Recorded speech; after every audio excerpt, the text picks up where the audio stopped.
دیکھیں یہ غامدی صاحب نے بات کی ہے کہ تراویح تو اسلام میں ہے ہی نہیں ہے، تو حضرت عمر نے شروع کی ہے. حضرت عمر نے تراویح شروع کی ہے، جس طرح سے شروع کی اس سے پہلے ہمیں ابو بکر کے دور میں یہ نہیں ملتی. اور نبی صلی اللہ علیہ وسلم نے بھی ختم کی ہے تراویح، 3 دن پڑھائی، اس کے بعد آپ نے کہا کہ یہ فرض نہ ہو جائے. حضرت عمر نے شروع کی. یہیں سے ہمارا بھی اہل حدیث سے اختلاف بھی اسی بیس پہ شروع ہوتا ہے.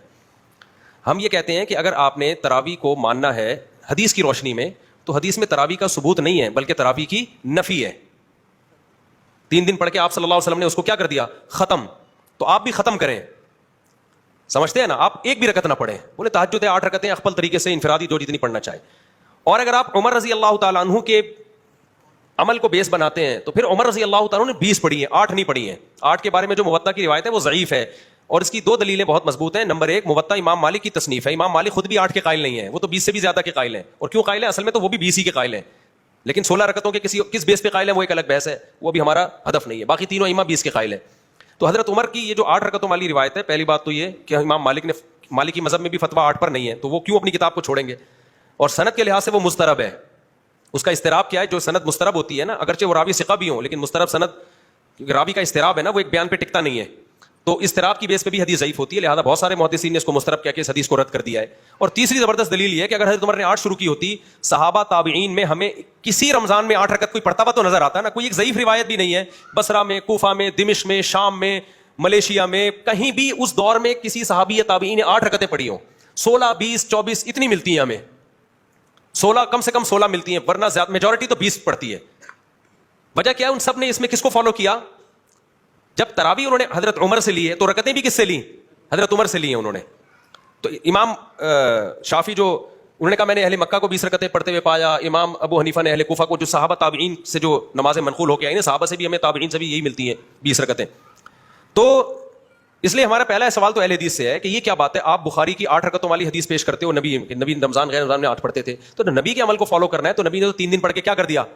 ختم کر دی نا. تو پھر ختم والی حدیث ابھی تو پیش کرو نا، پھر آپ کیوں پڑھ رہے ہو؟ اور اگر عمر کو لینا ہے تو پھر پوری بات عمر کی لو نا. جماعت بھی آپ نے عمر سے لی، تو رکعتیں بھی آپ کس سے لو؟ حضرت عمر سے لو. اب یہاں تک تو اہل حدیث کا جواب ہو گیا. اب ہمارا سوال جو غامدی صاحب کا سوال ہے کہ یہ تو نبی نے پڑھ کے چھوڑ دی تھی، نبی سے تو ثبوت ہی نہیں ہے، یہ تو حضرت عمر کا لہٰذا یہ سرے سے نماز ہے ہی نہیں. ہم کہتے ہیں آپ نبی کے عمل کو دلیل بنا رہے ہیں کہ نبی سے ثابت نہیں ہے، بلکہ نبی سے چھوڑنا ثابت ہے نا آپ صلی اللہ علیہ وسلم سے. تو نبی کے عمل کو اگر آپ دلیل بنا رہے ہو تو نبی کے قول کو کیوں دلیل نہیں بنا رہے؟ علیکم بسنتی وسنت الخلفاء الراشدین المہدیین، میری اور خلفاء راشدین کی سنت کو فالو کرو. تو یہ ہم عمر کو فالو کر رہے ہیں کس کے کہنے سے؟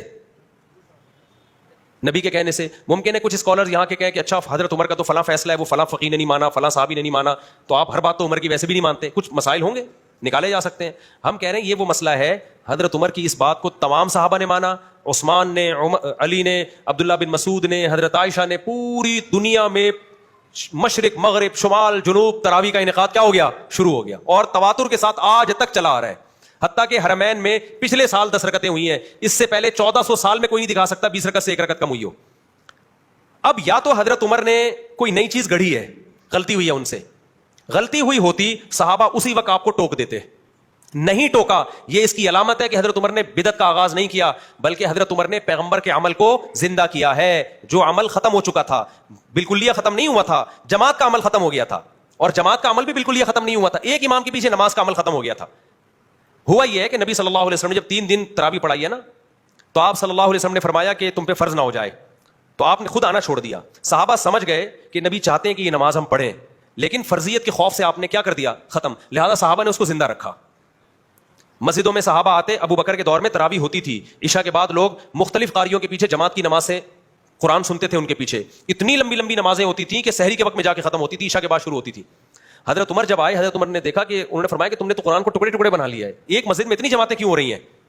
حضرت عمر نے یہ نہیں کہا کہ تم نے یہ بدعت کہاں سے ایجاد کی.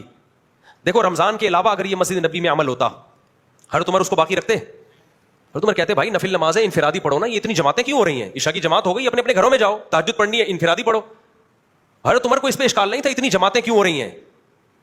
سمجھتے ہو کہ نہیں سمجھتے؟ اس کا مطلب عمر جانتے تھے کہ رمضان میں نبی سے یہ سب کیا ہے، ثابت ہے. اور حضرت عمر یہ بھی جانتے تھے کہ یہ جو اہل حدیث حضرات حدیث پیش کرتے ہیں کہ نبی رمضان غیر رمضان میں 8 رکعت پڑھتے تھے، یہ اس موقع کی نہیں ہے، کیونکہ وہ انفرادی پڑھتے تھے، جماعت سے نہیں پڑھتے تھے. اگر وہ اس حدیث کو حضرت عمر فالو کرتے تو ان سے کہتے ہیں نبی نے 8 پڑھی ہیں، انفرادی پڑھی ہیں، تم بھی 8 پڑھو اور انفرادی پڑھو، انڈیویجولی پڑھو، جماعت کی تم کو اجازت نہیں ہے. حضرت عمر نے اس حدیث سے استدلال کیا جو نبی نے 3 دن پڑھی ہے.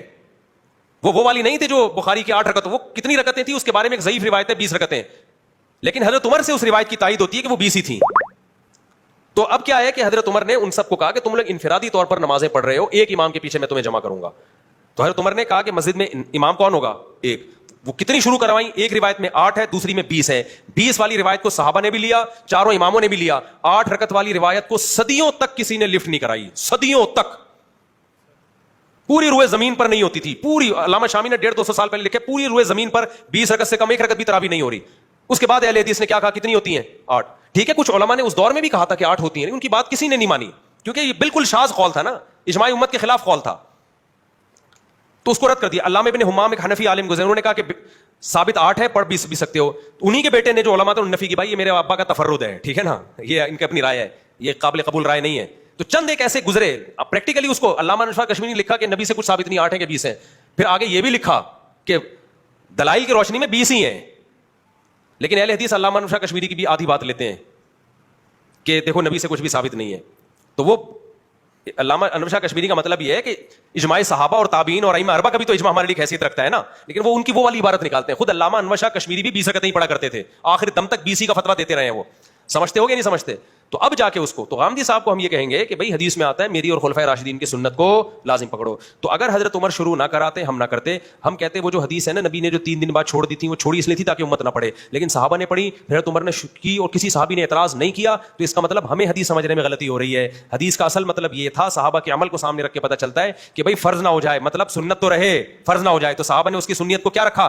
باقی رکھا. حضرت عمر نے کہا کہ نبی کے دور میں تو ایک امام کے پیچھے پڑھی ہم نے، نبی میں بھی ایک ہی امام کے پیچھے ہم پڑھیں گے، الگ الگ مختلف ٹکڑوں میں امامت نہیں کی جائے گی. ایک مسجد میں ایک امام ہوگا. اس وقت سے لے کے مسجد نبوی میں پچھلے سال سے پچھلے سال تک ایک امام کے پیچھے 20 ہی پڑھی آ رہی ہیں جب سے حضرت عمر نے شروع کرائی ہیں. ایک رمضان بھی ایسا نہیں آیا کہ 20 سے کم ہوئی ہو. اب جا کے حکومت سعودیہ نے اس کو چینج کر دیا اور اب 20 کے بجائے کتنی ہو رہی ہیں؟ 10 سال. تو اب اہل حدیث حوالہ دیتے ہیں، دیکھو حرم والوں کو قرآن و سنت کو فالو کر رہے ہیں. ہم کہتے ہیں بھائی 1400 سال کا حرم وہ ہمارے لیے ایکسیپٹیبل ہے، آج کے حرم میں غلطی ہو سکتی ہے. یا تو 1400 سال کو غلط بولو یا آج کو غلط بولو. سمجھتا نہیں ہے نا بات کو، جب نہیں پڑھے گا رات کو تو نہیں سمجھے گا بات کو. تو غامدی صاحب تو تراویح کی شریح سے منکر ہے. اور کمال کی بات ایک تراویح کے بارے میں ایک بڑی خاندانی بات میں اکثر یہ بھی کرتا ہوں، جس کو ہمارے جو اہل حدیث حضرات ہیں وہ بالکل ہی پی جاتے ہیں. بعض لوگ غلط جواب دیتے ہیں. اسلاف نے اس کو تراویح کا نام دیا ہے، میں نے نہیں دیا. مصنف ابن ابی شیبہ میں روایت ہے کہ جو رمضان میں جماعت کے ساتھ نماز پڑھی جاتی تھی، اسلاف نے اس کو نام کیا دیا؟ تراویح. تبھی تمام محدثین تراویح کا باب قائم کرتے ہیں. قیام اللیل میں بھی لاتے ہیں، تراویح میں بھی لاتے ہیں الگ سے. کیوں نام دیا؟ یہ بھی حدیثوں میں ہمیں ملتا ہے، مصنف ابن ابی شیبہ، مصنف عبدالرزاق میں، کہ وہ 4 رکعتوں کے بعد تھوڑا آرام کیا کرتے تھے، اسٹے کرتے تھے. اسلاف، علماء دیوبند یا بریلوی نہیں، یہ کون تھے؟ اسلاف. تو اہل حدیث اپنے آپ کو سلفی کہتے ہیں نا. تو اسلاف 4 رکعتوں کے بعد کیا کرتے تھے؟ تھوڑا ریسٹ، پھر 4 رکعتیں. تو 4 رکعتوں کو ترویحہ کہا گیا.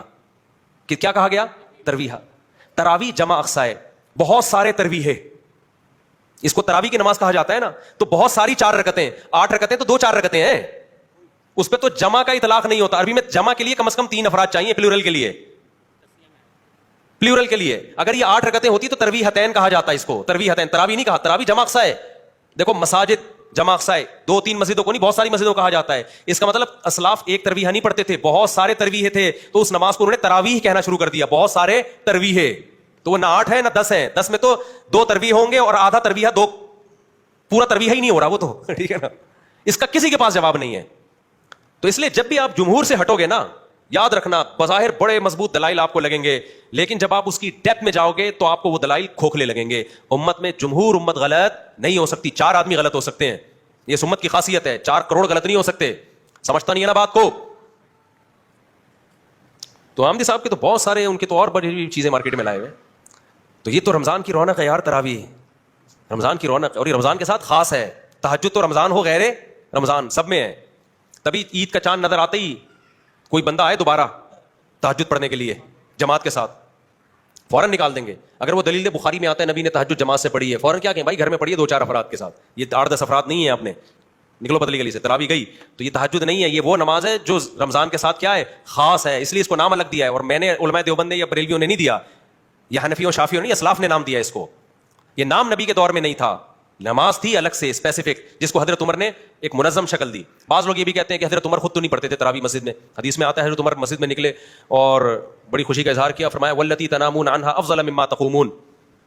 بس دیکھا چلے گئے، اور فرمایا کہ جس نماز سے تم غافل ہو وہ اس سے افضل ہے جسے تم پڑھ رہے ہو.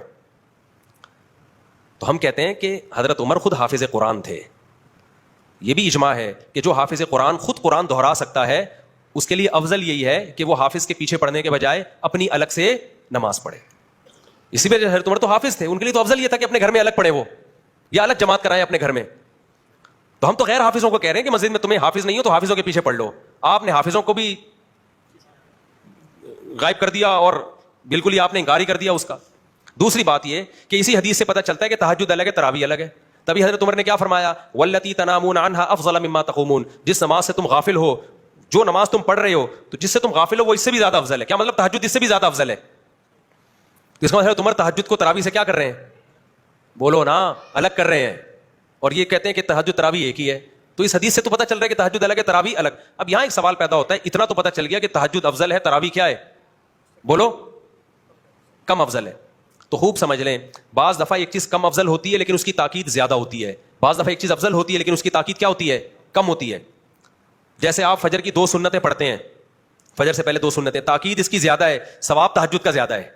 ظہر سے پہلے 4 سنتیں پڑھتے ہیں، سنتیں موقدہ ہیں، تہجد سنت موقدہ نہیں ہے، ثواب تہجد کا زیادہ ہے. لیکن تہجد چھوڑ دو قابل ملامت نہیں ہو، سنت موقدہ چھوڑ دو قابل ملامت ہو. ہمیں جس اہتمام سے صحابہ سے تراویح کی جماعت ملتی ہے اور رمضان کے ساتھ، اور نبی صلی اللہ علیہ وسلم کے بار بار آپ کے ارشادات، من قام رمضان من صام رمضان، جو رمضان میں قیام کرے، رمضان میں روزہ رکھے، قیام رمضان، صیام رمضان، قیام، پتہ چلا وہ قیام جو قیام رمضان کے ساتھ خاص ہے. تو صحابہ نے اس کو تراویح ہی کو قرار دیا ہے، اس لیے علماء کہتے ہیں سنت موقدہ ہے. تو اصل فضیلت تہجد کی ہے، لیکن تراویح سنت موقدہ ہونے میں اس کی فضیلت کیا ہے؟ تہجد سے زیادہ. اس کو جزوی فضیلت کہتے ہیں. ایک خاص چیز میں تراویح کی فضیلت زیادہ ہو گئی ہے. اور اس حوالے سے دیکھا جائے کہ تہجد میں صحابہ جو قرآن پڑھتے تھے، آج لوگ تراویح میں خود قرآن نہیں پڑھ سکتے. قرآن کے سننے اور خاتمے کے اعتبار سے بھی، قرآن کے ختم قرآن کے اعتبار سے بھی تراویح کی فضیلت تہجد سے کیا ہے؟ زیادہ ہے. کیونکہ اکثر لوگ حافظ نہیں ہیں، وہ تہجد میں قرآن تھوڑی ختم کر پاتے ہیں، سمجھتا نہیں ہے. لیکن تو ہمارے پاس سب سے بڑی بات یہ کہ دیکھو، عوام کو میں ایک آسان بات کرتا ہوں، تمہیں دلائل سمجھ میں نہیں آتے نا، تم ان اسکالرس کو سنتے ہو، تم یہ تو مانتے ہو نا ابو حنیفہ کا علم اور تقویٰ ان سے زیادہ، انہوں نے صحابہ کی زیارت کی. امام شافعی نے تابعین کی زیارت کی، ان کا علم بھی زیادہ، ان کا تقویٰ بھی زیادہ. امام احمد امام بخاری کے استاذ ہیں، امام شافعی امام احمد کے استاذ ہیں.